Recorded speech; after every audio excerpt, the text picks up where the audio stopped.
Hello friends, कैसे हैं आप सब। अभी तक हमने देखा है कि किस तरह से हम इनकम्प्लीट रिकॉर्ड्स के अंदर प्रॉफिट का कैलकुलेशन करते हैं।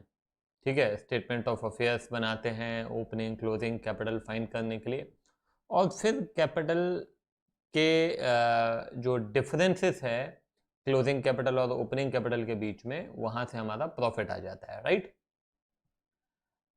अभी हम एक और मेथड देखेंगे। यहाँ पे दो मेथड्स होते हैं। एक तो हो गया जो हमने अभी देखा है स्टेटमेंट ऑफ अफेयर्स की हेल्प से, और दूसरा होता है कि हम सिंगल एंट्री के डेटा को डबल एंट्री में कन्वर्ट करते हैं, और फिर जिस प्रकार से हम डबल एंट्री सिस्टम में ट्रेडिंग P&L बैलेंस शीट वगैरह बनाते हैं वैसे ही बनाएंगे। ठीक है, मगर ऑब्वियस सी बात है कि यहाँ पे रिकॉर्ड्स जो हैं वो इनकम्प्लीट हैं। तो हमारी कोशिश यहाँ पे ये रहती है कि यदि वो इनकम्प्लीट रिकॉर्ड्स का जो डेटा है हमारे पास, कुछ फैक्ट एंड फिगर दिए हुए हैं, उन्हीं की मदद से हम और डेटा कलेक्ट करेंगे, और फिर उसी डेटा से हम क्या करेंगे, ट्रेडिंग P&L और बैलेंस शीट बनाएंगे और प्रॉफिट फाइंड करेंगे, राइट। तो यहाँ पे हम कैपिटल के डिफरेंसेस से फाइंड नहीं कर रहे हैं, बल्कि कोशिश हमारी रहेगी कि सिंगल एंट्री को डबल एंट्री में कन्वर्ट करना है, और इसीलिए हम इसको कहते हैं कन्वर्जन मेथड। तो बिल्कुल स्क्रैच से स्टार्ट करेंगे। मैं आपको बताऊंगा, दिखाऊंगा कि किस तरह से हमको वो मिसिंग डेटा जो नहीं दिया है वो फाइंड करना है। ठीक है ना। फॉर एग्जाम्पल मैं आपको बता रहा हूँ कि हमको परचेज नहीं है हमारे पास, सेल्स है मगर परचेज नहीं है, तो हम क्या करेंगे, परचेज फाइंड करेंगे। हमारे पास शायद सेल ना हो तो सेल फाइंड करेंगे। तो जितनी भी इंफॉर्मेशन हमारे पास दी हुई है उसी की मदद से इन सबको हमें फाइंड करना है। Getting my point. तो चलिए मैं आपको दिखाता हूँ, कुछ क्वेश्चंस हम देखेंगे तो आपको थोड़ा थोड़ा अंदाजा लग जाएगा।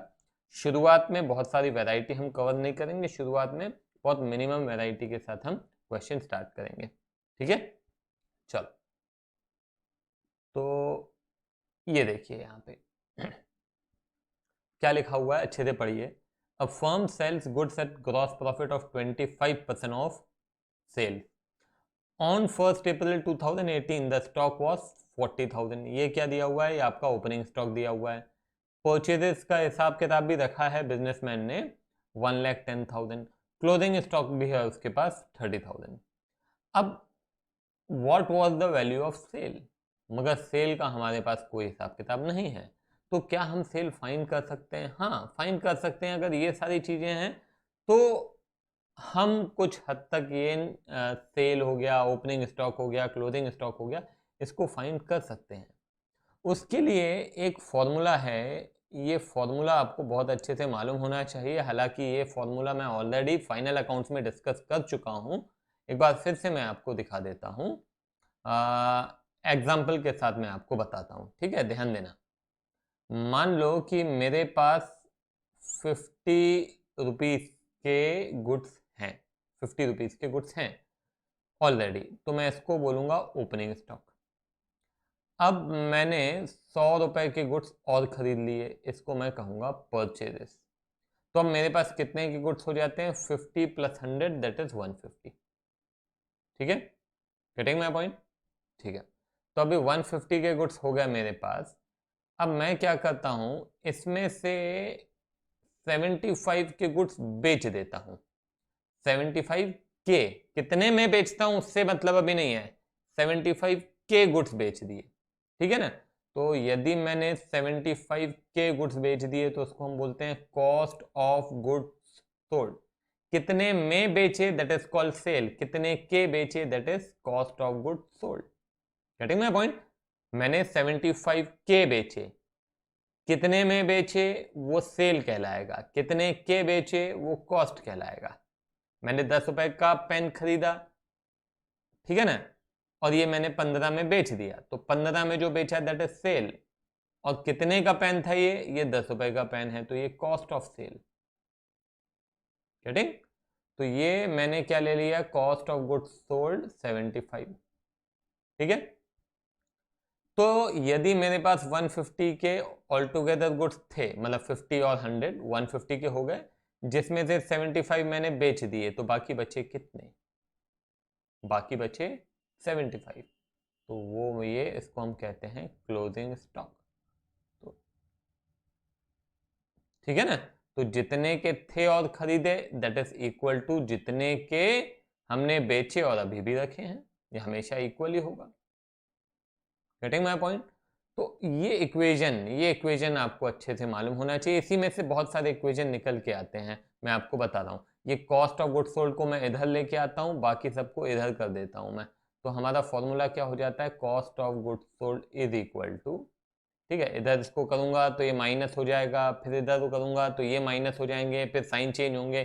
तो फाइनली जो फॉर्मूला निकल के आता है वो ये याद रखिए आप, ओपनिंग स्टॉक, ठीक है, plus purchases plus direct expenses. Direct expenses आमतौर पे इक्वेशंस में नहीं दिए रहते हैं, मगर इनके दिया है तो मालूम होना चाहिए। Opening stock plus purchases plus direct expenses minus closing stock, ये आपका इक्वेशन है।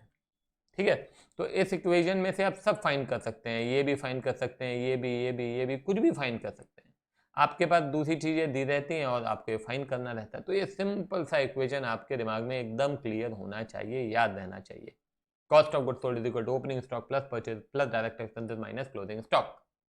ठीक है, तो ये आप पहले तो नोट डाउन कर लीजिए। ये फाइनल अकाउंट्स में मैंने बहुत ही डिटेल में बताया है, यदि आपने नहीं किया तो एक बार फाइनल अकाउंट्स में देखिए, इसे बहुत अच्छे से मैंने डिटेल में कवर किया हुआ है।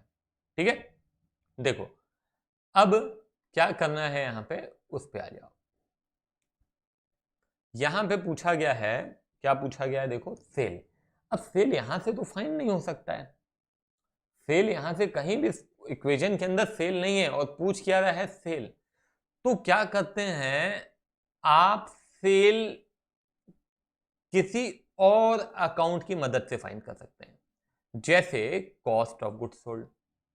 यदि मैं आपको बता रहा हूं, सिंपल सा मैं आपको एग्जांपल दे रहा हूं, देखो अगर मैं आपको कॉस्ट बता देता हूं इस पेन का, मैं कहता हूं कॉस्ट है 10 और प्रॉफिट मैंने इसमें जोड़ा है 5, तो सेल बता सकते हो आप? बिल्कुल बता सकते हो, 15। तो यदि कॉस्ट मिल जाए, प्रॉफिट मिल जाए, तो सेल अपने आप मिल जाएगा। तो यहां पे इस क्वेश्चन में यदि आप देखेंगे तो ये प्रॉफिट भी दिया हुआ है और आप कॉस्ट फाइंड कर सकते हो, cost of goods sold find कर सकते हो। कैसे फाइंड कर सकते हैं, इस इक्वेशन से। अब देखो ना, अच्छे से देखिए, इक्वेशन क्लियर है। इक्वेशन में यहाँ पे फिर से लिख देता हूँ, cost of goods sold is equal to opening stock, ठीक है, प्लस परचेजेस, ठीक है, plus direct expenses minus closing stock. ठीक है, ये हमारा सिंपल सा इक्वेशन है। अभी क्या करना है, यहाँ पे ध्यान देने, अब मैं यहाँ पे वैल्यूज पुट करता हूँ। ये देखिए, cost of goods sold is equal to opening stock. Opening stock कितना है आपका, ये दिया हुआ है 40,000, ठीक है, प्लस परचेजेस है 1,10,000, प्लस डायरेक्ट एक्सपेंसेस है नहीं, minus closing stock. Closing stock है कितना, 30,000। ठीक है, तो ये आपका हो जाएगा कितना, cost of goods sold is equal to 1,50,000 minus 30,000, that is 1,20,000। ठीक है, तो ये क्या आ गया, कॉस्ट ऑफ गुड्स सोल्ड आ गया। हमको क्या चाहिए, हमको चाहिए सेल। तो सेल कहाँ से मिलेगा, ध्यान देना। देखो यहाँ पे मैं लिख सकता हूँ कि sale is equal to cost plus profit, लिख सकते हैं हम, बिल्कुल लिख सकते हैं। तो यहाँ पे मैं ये भी लिख सकता हूँ कि sale is equal to, cost है 1,20,000 प्लस प्रॉफिट। ठीक है, फिर मैं यहाँ पे लिखता हूँ sale is equal to 1,20,000 plus profit जो है वो कितना है, 25% है, मगर 25% किसका है, सेल का है। तो सेल इंटू 25/100, कॉस्ट का नहीं है, कॉस्ट का होता तो हम सीधा सीधा इसी का 25% कैलकुलेट कर लेते, मगर क्वेश्चन में क्या दिया हुआ है, सेल का 25% है, तो ये मैंने सेल ऐसा लिख दिया। अभी मैं क्या करूंगा, इसको पूरे को हम इधर लेके आ जाते हैं, चलेगा, कोई दिक्कत है नहीं। तो हम यहाँ पे क्या करेंगे, सेल को x ले लें, चलेगा, तो मैं सेल को x ले लेता हूँ, तो x minus x into 25/100 is equal to 1,20,000। इसको फिर आगे बढ़ाते हैं, ये x माइनस 25x, तो ये x एलसीएम वगैरह ले लेंगे हम, यहाँ पे हो जाएगा 100x माइनस 25x, ठीक है, is equal to cross multiplication हो जाएगा, वो जाके उधर मल्टीप्लाई हो जाएगा 1,20,000 इंटू 100, ठीक है, ये हो जाएगा 75x is equal to 1,20,000 into 100, आगे हो जाएगा x is equal to 1,20,000 into 100 by 75, 4 ये 25 4 25 3 ये हो जाएगा आपका 40,000, तो हो गया 40,000 इंटू 4 दैट इज 1,60,000, ठीक है, तो ये क्या आ गया आपकी सेल, ठीक है। तो स्टेप बाय स्टेप चलेंगे, बिल्कुल आपको समझ में आएगा, कहीं कोई दिक्कत नहीं है, थोड़ा दिमाग लगाना पड़ेगा, ऐसा नहीं है कि केवल और केवल फॉर्मूले से काम हो जाएगा, ठीक है। आगे के क्वेश्चंस भी, अगला क्वेश्चन भी आप खुद से ट्राई करो, नहीं बनता है तो लेक्चर है आपके पास, मैं डिटेल में हर एक क्वेश्चन कवर करूंगा, चिंता मत करें आप, ठीक है। चलो बाय बाय।